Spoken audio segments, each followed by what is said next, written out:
Ngarit tebon utawa ngarit godhong jagung lur.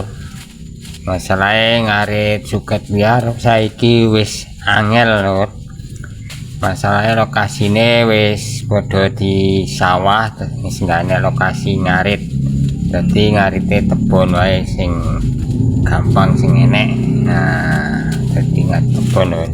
Nah, iki tak sepilke carane nata tebon arep dibongkok utawa arep ditaleni lur. Nah, jadi tebon iki ditata ne bongkote ngumpul karo bongkote. Nah, ngono ora diolak-walik lur.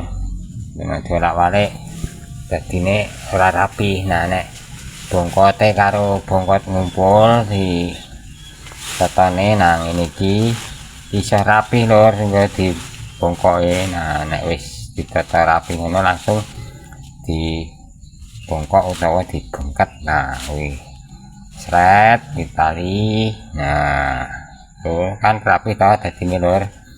Nah, iki taline loro iki sijine. Nah, dilebone tarik sret. Nah, ku rapi. Wis ra bakal brodol kuwi lur. Wis ngono kuwi arep digonceng motor.